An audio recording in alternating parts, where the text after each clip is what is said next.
Welcome to another special live edition of It's the Story That Matters. I'm Ezekiel Drews, the man in a pink suit, here with my buddy Eric Gulbrandsen. We're live at the NIFA Awards, the National Independent Film Association Awards, and we get the chance to catch up here, and we're going to talk a little bit about what he's working on with both JB and Dan Davies, who we previously interviewed. We're going to talk a bit about Rise of Deermageddon, which is a sizzler or a proof of concept, about 15 minutes short film that they're going to use hopefully to get some investors.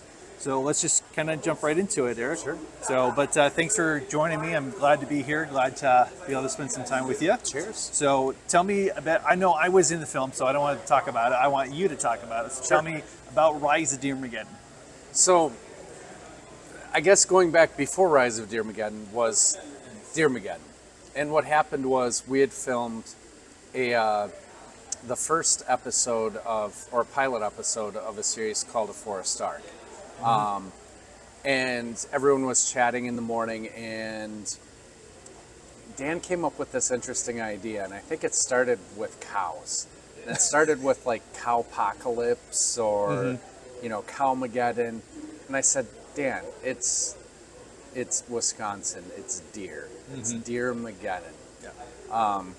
So this was after COVID, so I was working at home, so sometimes when I was doing work, I was multitasking and talking to Dan on the phone at the same time, because when you're used to working in an office of a couple hundred people and you're working from home, you got to find someone to talk to. Yep. So if you talk to yourself too much, you just go crazy. So. Yes. So you guys had this conversation, and I think I remember Dan talking about this at one point. It was like, oh, there's Calmageddon, Deermageddon, Llamageddon, but Deermageddon, because like you said, it's Wisconsin, a lot of hunters and stuff. Yes. So you filmed this this episode, and then so tell me, so what happened from there to get to Rise? So we filmed A Forest Ark, and then we had the chat. JB got involved because we just sat and talked about it and talked it to death and never got anything on paper. JB finally said, hey, let's get this done. Started writing it. So with Dan and I's direction, we kind of guided through it and gave him some ideas, and JB was the monster behind the script. The guy behind the guy? Yes, the guy behind we'll talk about. Exactly, the guy behind the guy. And so we had the full length, and the idea was to film a sizzler. And then after some deliberation, we figured a proof of concept, maybe as a prequel, would be a better idea than just a short preview reel. Right. So we put together the script for Rise of the Deermageddon and got everything put together, sold a few things to a fundraise, and here we are. Yeah. Now, I know, so I was involved in Rise of Deermageddon, and I got to see a lot of behind the scene stuff. And so I'm aware of some of the challenges that came about during filming. Yes. When you guys came together at the end and stuff and kind of analyzed, so did you guys kind of say like, here's, this is what happened, here's how we can avoid those in the future? Or what kind of brainstorming system did you guys have? As far as the difficulties there, I think part of it, we just had the conversation of, like, with some technical difficulties, just talking about not overcomplicating it, make it a little bit simpler. Because sometimes it's easier to do things in post than to try and do it up front in full production, like with some of the lighting stuff that went on. The post-production stuff, a lot of it was just unavoidable, and it was a learning curve because all of us are kind of new to. So this is yours and JB's first time directing, right? Or my first time directing film. Okay. I've directed theater before, Sure. but I haven't. A little bit of a directed different film. animal. It's totally a different animal. I mean, you're still herding cats. It's just a different kind of cat. Yeah. So. Yeah. And what about JB? Is this his first time directing a film, or?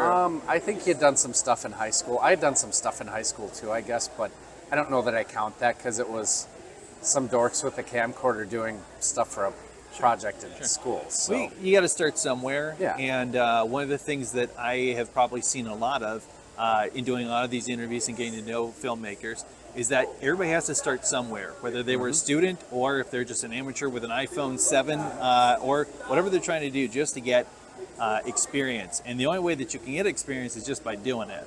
exactly. And so, like, it's great that you had some learned professionals. You had Dan, you had JB a little bit, right? I was there to help, kind of like just offer some insight and just like, hey, tell me to shut up if I'm, overstepping my bounds. Definitely. Like, this is you guys' you baby. did great.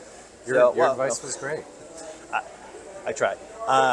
But I know that there was a significant amount of cast members because there was a lot of extras that showed up. I think it was maybe like around 40 people or something, right? Give or take between crew and extras and I guess I would call primaries and secondary primaries. Sure. Yeah. So with hurting everybody and trying to get that and keep it, running, which, if it can be crazy when you're running with just like a few people, whether it's crew and actors or mostly actors. What did you feel the biggest takeaway of working with a larger group of people in that setting? What would you say is the number one thing you took away in this experience? Know who you're pulling in, and I knew a lot of the people that were there, and we've done stuff on set, so they didn't need a lot of direction. You give them the upfront direction, and they'll stick with it. When you've got people that aren't familiar with it, it takes a little bit more work to say, don't stare at the camera. Yes.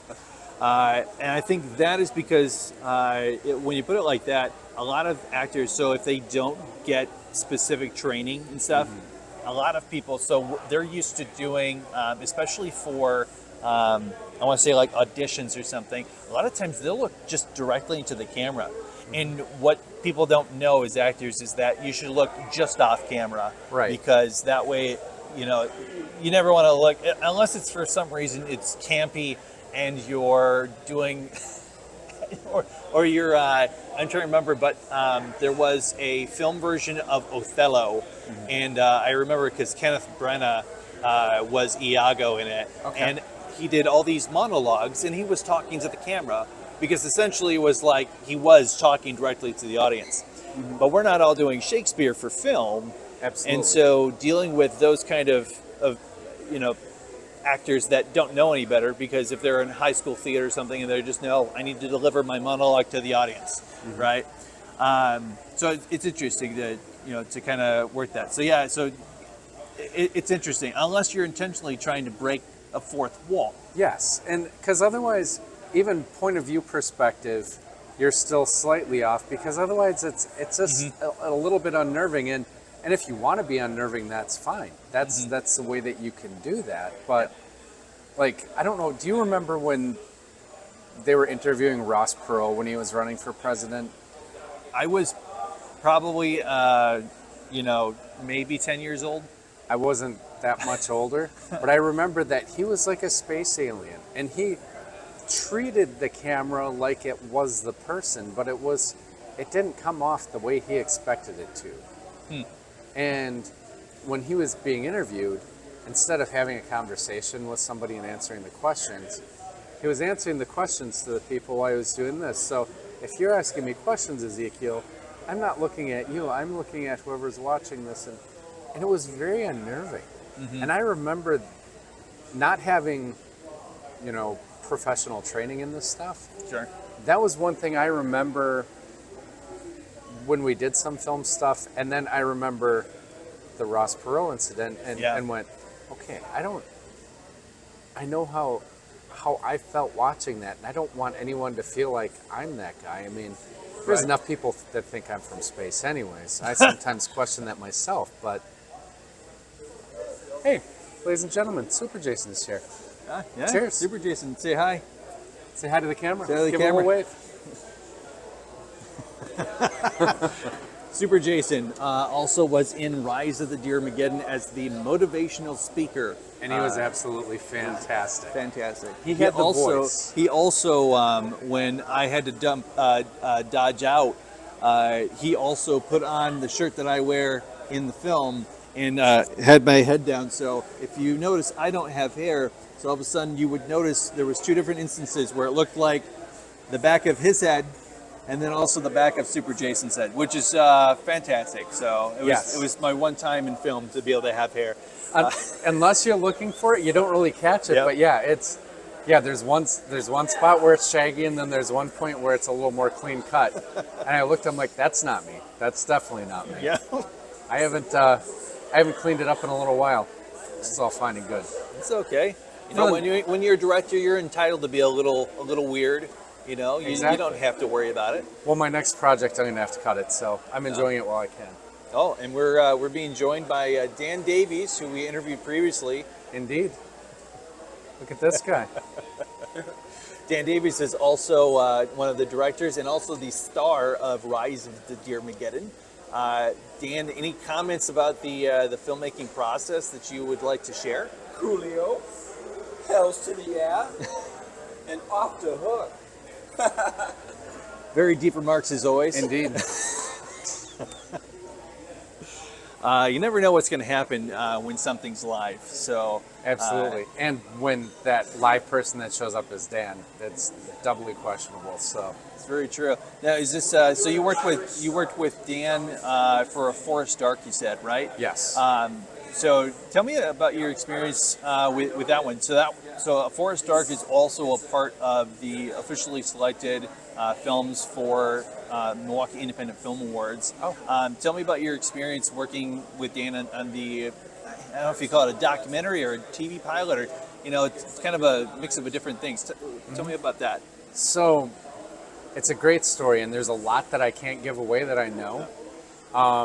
But the whole process of putting it together and then putting the book together to go along with it, and then just kind of running it as a documentary that's actually meant to be for a television series, but yet not really a documentary, but there's more to come with that. But it was really interesting because we're all playing ourselves. Mm-hmm.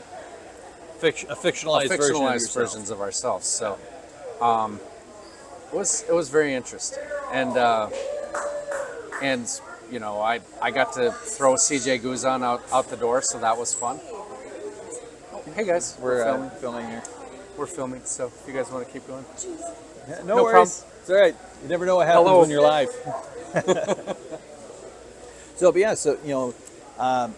I think there's a really cool start that is a part of a Forest Dark, and I think there's probably going to be there's a lot of antics that Dan does in the film, so it's it's very cool. Absolutely. And I think a lot of people we're about 10 minutes before, so we'll probably wrap it up here.